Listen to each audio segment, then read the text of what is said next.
Welcome to our EdjSports NFL Podcast. I'm Ian O'Connor of EdjSports, Senior Data Analyst. Joining me today and throughout the season every Monday is Scott Brown, our VP of Data Science here at EdjSports. Scott, you ready for the season? I know you're a Bears fan, so you got a little quarterback controversy going on there already. We do have a quarterback controversy going on in Chicago, but yes, Ian, I'm absolutely ready to get the season underway. It's been a long off season. We've done a lot of work. We're excited to share a lot of that with our audience, and ready to get into it. And hopefully we get a little bit more normal of a season this year. I know we could still have some COVID situations pop up, especially with the new variations coming, but we're hoping for a much smoother season this year. Just want to let you all know throughout the season, like I said, we'll be here every Monday. We'll be reviewing games from the previous weekend and from the Thursday night as well, looking at some win probability numbers and different things that have happened throughout the week. We'll also be previewing the Monday Night Football game as far as the betting aspect of it, what the spread's looking like, any edge there is to be had using our new app. If you all been with us before, we had a website last year where you could get some of our data. This year, we've spent the whole offseason improving that experience to make it best in class, best in the business. We also have an app available on iOS and Android. So go ahead, download that. You can track your live bets as well throughout the games. It'll tell you your probability of your bets hitting, which is really awesome to see, especially if you have the opportunity to cash out. Sportsbooks trying to get you to cash out when you got a good chance of winning. Don't let them take advantage of you like that. So again, download our app. It's EdjSports. So today we'll be previewing the first game of the season coming up Thursday Night Football, Dallas and Tampa Bay. That's where we'll start. So Scott, what have you seen on the betting market for this game basically since it opened? Yeah, so Tampa Bay is favored in this matchup by 8 points, and no surprise there. Obviously, they're coming off a Super Bowl victory where they were the underdogs in that matchup and were able to upset Patrick Mahomes and the Kansas City Chiefs triumphantly. Tom Brady adding yet another Super Bowl. But actually in this matchup, we actually like Dallas, relative to the market. So we think that Tampa Bay should actually be more like a 7-point favorite. Even though they're, still a solid favorite in this game, we do think that there may be some edge here on Dallas's side. The total in this game is 52. Once again, we think that there's a clear bet to be made here on the over. We expect there to be a lot of points put up in this game. Two high-flying offenses. Dallas gets Dak back. And we know how high-powered their offense was before he went down last season. So, that'll be something definitely to watch early in this game to see how Dak reacts coming back from the injury. But, certainly with that wide receiving core, with the running game in Dallas as dominant as it has been, we definitely expect them to be able to keep up with Tampa Bay and their high-flying offense as well. So definitely a great game, a great feature matchup to begin the season with. I'm super excited to sit down and watch it, and it'll also looks like it'll be one that has a few possibilities on the betting side as well. And like you said, Dallas has Dak coming back. He was on pace to set records last year before the injury. You mentioned the wide receiving corps. This could be the two best wide receiving corps going against each other in the NFL with Godwin, Evans, and Brown for Tampa Bay. You got CeeDee Lamb, Amari Cooper, and Michael Gallup there in Dallas as well. You mentioned, winning the Super Bowl and Tampa Bay, that tough defense, and Dallas's offense being able to keep up with them. A big thing to note, too, is, Tampa Bay finished with a dominant defense last year, but it is very inconsistent defenses from year to year, as studies by Football Outsiders and others have shown. That just because, a defense is a top team the year before, it's a lot harder to repeat than it is for an offense to keep that together and keep things going.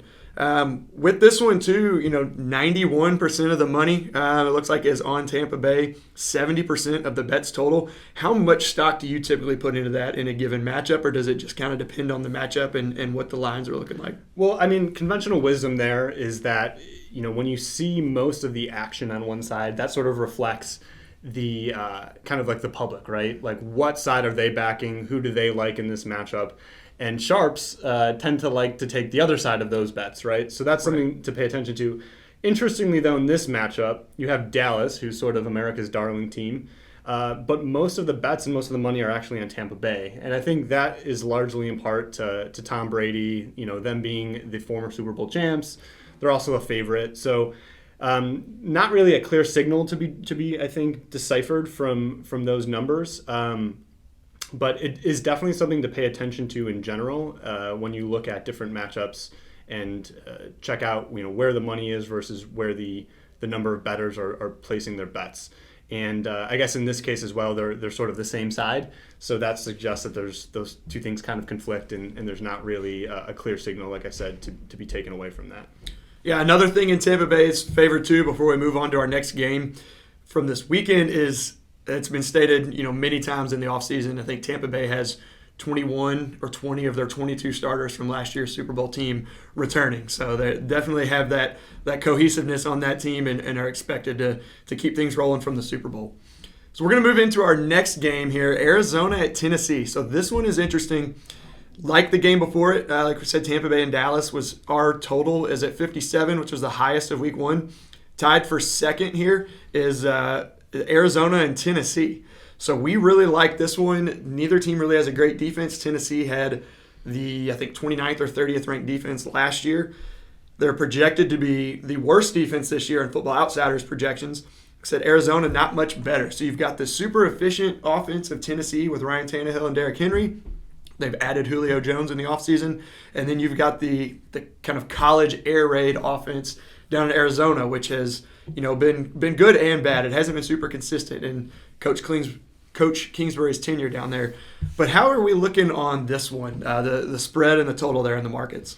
Yeah, Ian, so in this one, we're pretty much in agreement with the market. The market sees this as being yet another high-scoring game. You mentioned the 52-point total, was it? Yeah, the market's at 52. Market's at 52. Edge thinks it's at 53, so a slight difference there. But in general, we do think that Tennessee is the slight favorite in this matchup, a 3-point favorite. So there's really not, a clear side to us in this matchup. We probably disagree slightly with the market here.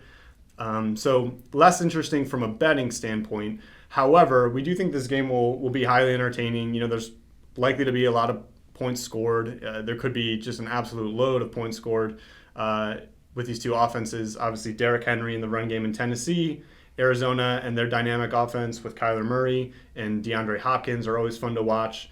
I'll never forget that last-second Hail Mary from last season. Speaking of which, one important thing to note too, as we start early here in 2021, is just the absolute kind of aberration 2020 was with respect to obviously COVID, but also offenses across the NFL just absolutely lighting it up. So one thing you'll notice, and we definitely took some time this offseason to study this, is just how much offense was put up on the board last season. I think on average, games had about 4 more points scored per game than they did in previous seasons, about what you'd expect looking back the last decade, which is really something. I mean, to put that in context, typically the fluctuations year to year have been somewhere around maybe half a point to a point, and last year we just saw it blow all the way out. Wow. So that'll be something definitely to keep an eye on this season, right? Like, is that change here to stay? Are these offenses meaningfully getting better every single year? And is that jump sticky, right? So, like, does that continue on here in 2021, or is there some sort of regression? One thing that goes hand in hand with that idea is the way that the game is officiated. So this may be kind of an unpopular thing to bring up in front of the league office, but the way offensive holding was officiated last season was way different than it's ever been officiated before. And if you're a conspiracy theorist, you might want to say that that's not an accident, right? That they think chicks dig the long ball, fans dig points scored, and let's keep putting more points on the board. Keep the fans around.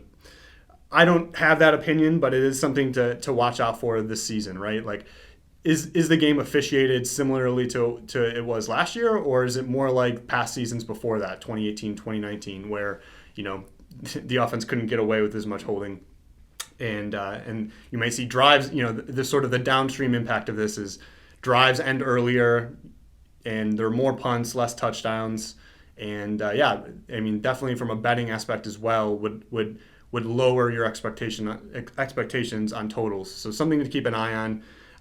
As we've highlighted, kind of the two highest scoring games to start. That's just a thought that crossed my mind that I think bettors should be aware of going into the season. They should be on the lookout in the early weeks for how those games come in relative to how they did last year. Yeah, I think another factor to consider here too is the return, if there is a return of home field advantage. I don't know if that's something that you have looked at, and if really one season is enough. I don't know if one season is really enough to tell if fans being in the stadium determines a home field advantage more than travel and what your schedule's been before that. But one thing you kind of look at, like I said, we've got this even Tennessee -3, the same as the market. The number of bets is split, but more of the money is on Arizona. So could it be, that there's a little bit of home field advantage baked in where Arizona actually kind of has an edge? It looks like you mentioned it was very close, not much, value to be had.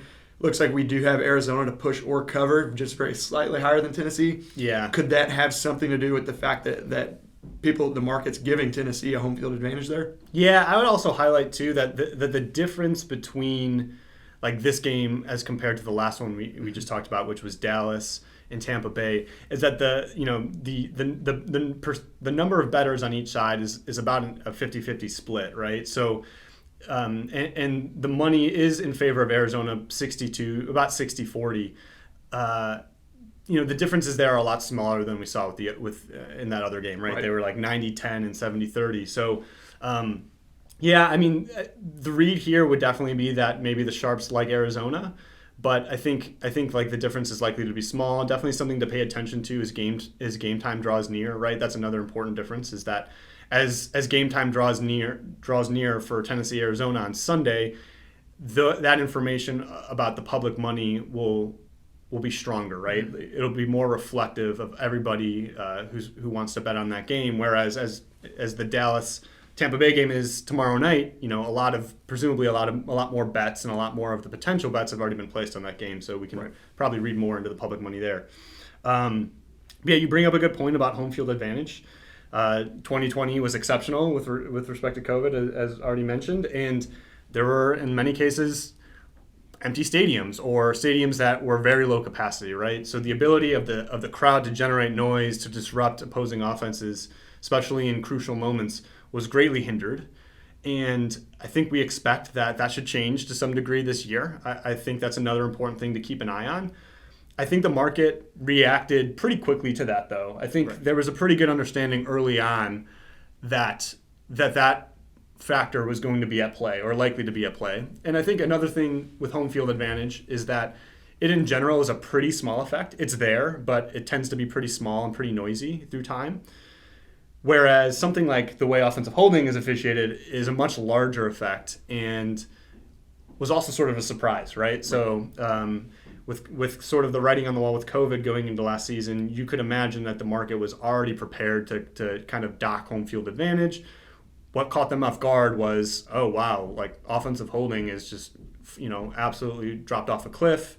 The game's sort of being officiated different than it was in past seasons. We need to react, and we react by upping our expectations of the total and just in general the number of points that are going to be scored in any particular situation in a game. So, I expect that'll be another key thing to look at. Like I said, or like you said, Ian, to monitor home field advantage. I expect it to be back greater than last season, but once again, a pretty small effect and not something I think to get too awful worried about. Yeah, moving on now to this next game is my favorite pick of the week from a betting perspective. The Chargers at Washington. So we know Washington's defense was very good last year. The Chargers have some pieces coming back in Derwin James and Bosa coming back for them as well. They should be much improved. Washington also has a new quarterback in Ryan Fitzpatrick, who we know likes to throw the ball, likes to push the ball downfield. So what do we say? So this is my pick of the week. Looking like we've actually got the Chargers as a favorite in the market. But what are we saying here at Edge? Yeah, we like Washington. So I think that's definitely a big disagreement that we have with the market. As you mentioned, Fitzmagic is back, and this time he's in Washington. He's had a long career at many different stops, and now we find him in Washington. So, a big thing with Washington last year was the quarterback play, and obviously with a veteran like Fitzmagic coming in, that'll be something to watch. I think you really could see any number of things happen there.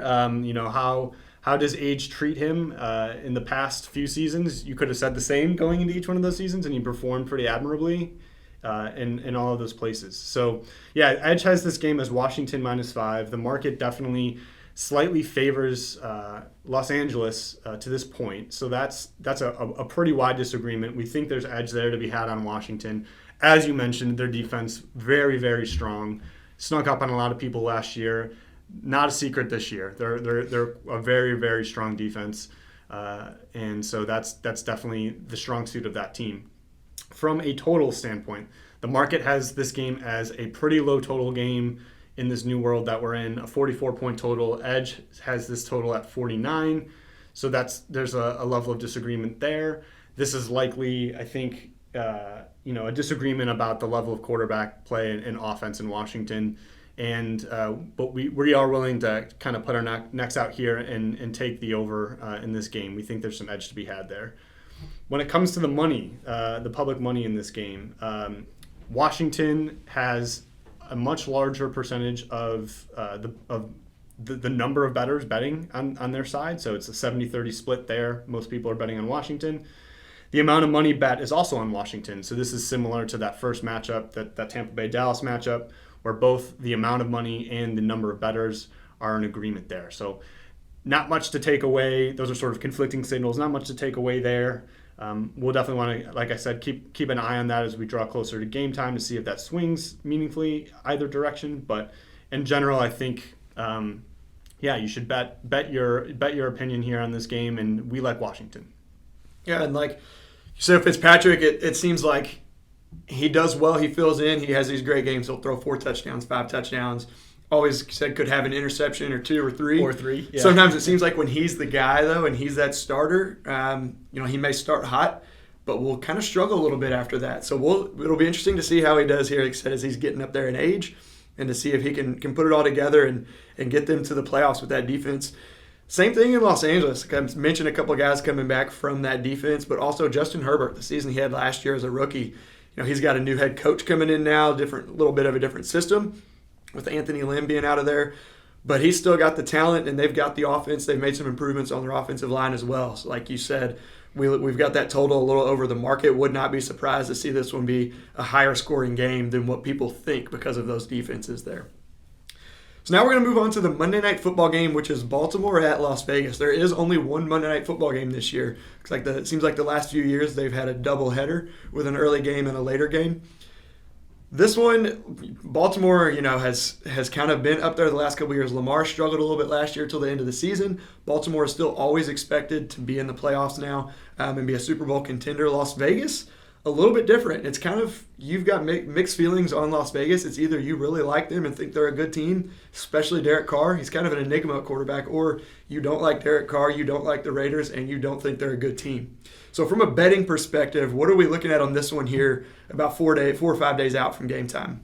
Yeah, so in this matchup, the market has Baltimore minus 4.5, which is just over the hump.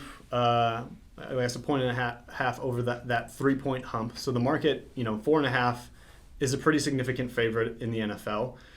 Our model, though, actually still likes Baltimore, but to a much lesser degree. I think this game's going to be closer than a lot of people expect, at least our model does. And so we have Baltimore at just a 1-point favorite. So this game is quite close to pick 'em in our eyes.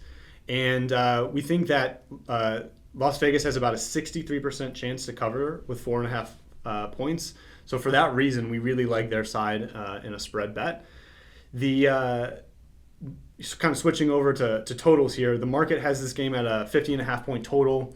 We think that it's actually going to come under. So we here at Edge think that it's about a 47 points would be a fair total in this game. And it's actually tied for us as the lowest total of week 1 with the Green Bay, New Orleans, and Denver, New York Giants game. So if we had to place a bet on the total, we would definitely take the under. I think we actually like Las Vegas to cover more than we like a bet on the total in this game. And kind of switching over now to thinking about where the public is betting in this game. The public is definitely backing Baltimore. So they have put 62% of their bets on Baltimore. Interestingly, once again, the money also is falling disproportionately on Baltimore. It's about 73% to 27% there. So once again, a little bit of conflicting signs. Our model likes Las Vegas, though, to cover, and we're a little bit, I guess, undecided about whether or not to bet the totals. And speaking of that total, you mentioned it's tied for the lowest of week 1. Not really surprised that Denver and the Giants, New York Giants, is the lowest. A little bit surprised that we have Green Bay and New Orleans so low with that high-powered offense of Green Bay and New Orleans. Another guy with Jameis Winston we know can score points, can throw the ball downfield, but is going to give you some turnovers. Interceptions. Yeah. So we'll see how that one turns out. Hopefully that LASIK eye surgery has helped him out a little bit. Maybe Sean Payton has taught him to cut down on those interceptions. And no Michael Thomas either. So it'll be an interesting one to watch for sure. Definitely. So now we're going to move on to the last game we're going to talk about. We're going to hit this one just briefly. We've got Buffalo, who is Super Bowl favorites. I think they're top 3 right now, top 4. Pittsburgh, who's coming off of a season where they started off hot, I think 10-0 or 11-0, and they just kind of fell off a cliff at the end of the season and fell to the Browns in that game where they fumbled or had a bad snap into the end zone on the first play.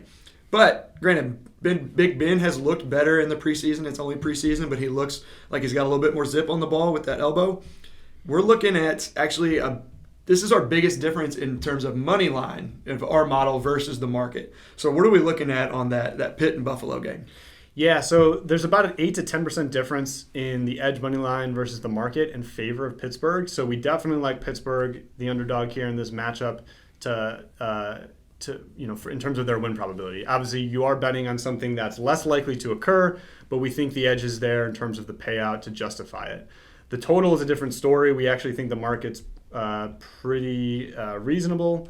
So nothing there. And the action in this game is split 50-50 in terms of who's betting what side in the public. However, the money's definitely more on Buffalo. And this is, I think, has been a common theme in a lot of ways with Buffalo. They're another team that, their fan base is, rabid. They definitely show up to support their team. They like backing their team. Josh Allen is definitely somebody who has taken on, I think, cult status with that fan base and community. A lot of people love him to win the MVP this season. So no surprise to see that those fans are backing their team strongly in the markets. But yeah, I think in this game, even though Pittsburgh is a substantial underdog, we think that the market's a little bit too strong here, and we like their chances relative to what the market's thinking. Yeah, and you mentioned that total there. We're right on the market, and the total we have on the market at 48 is it's not in the lowest of the games this week, but it's middle of the pack and is a little bit lower. And that's Pittsburgh and Buffalo, especially Pittsburgh, always has a good defense. Buffalo has a pretty good defense as well that came on strong last year. They're both projected by Football Outsiders as top 5 defenses. So that one, don't be surprised to see that one come in a little bit under what that total is, even though, like you said, we had it right on the market. Not a ton of value to be had there. But that wraps up our preview for Week 1. Thank you for joining us here. Again, Scott will be with me every week on Monday mornings. And again, don't forget to go to our website and download our app, EdjSports, on either iOS or Android. We've got a lot of new features on there for you all. So come back and join us every Monday.